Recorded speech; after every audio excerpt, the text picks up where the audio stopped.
The Andy Griffith Show. But what many people don't know is that George actually tried out for a different part on the show. Hey, Andy. Oh, hi, Goob.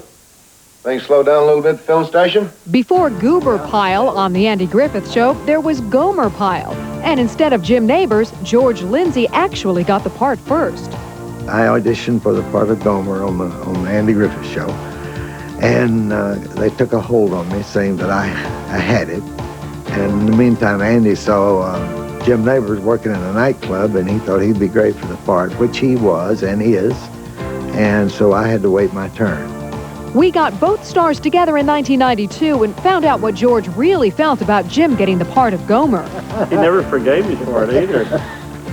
He hated me for that. He came up to me on Butterball Brown. He came up to me and said that. He says, did you read for that part of Gomer? And I said, yeah. I said, I got it. He said, you. I won't say what he called me.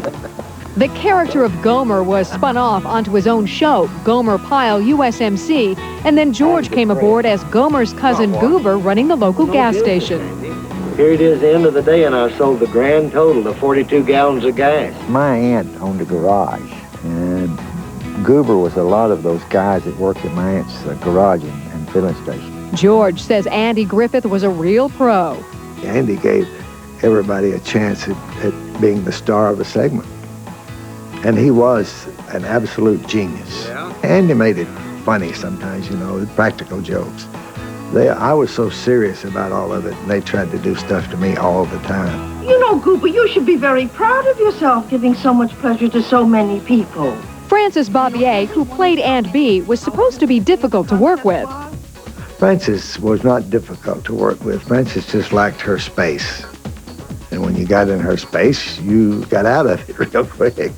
George loved his time on the show, but then he got some bad news in 1971. I got a call one morning from Andy, and he said, it's over.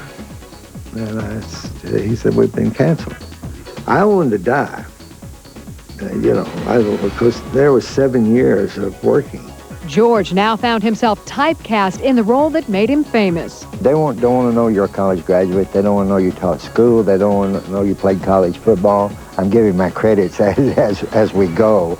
They don't want to know you've been on Broadway. You know, all of us, most of us came out of the New York theater. And they want you to be what you are on television. But an eventful visit to his friend Roy Clark on the set of Hee Haw changed his employment situation. I didn't know that in the next couple of months I would come down to Nashville, say hello to the producer of Hee Haw, Sam Lavello, and stay 20 years. Hey, it's entertainment tonight. Come on in. Let me show you my house. Come on. George invited us inside his Nashville home to check out his memorabilia collection and some other unusual items he has lying around.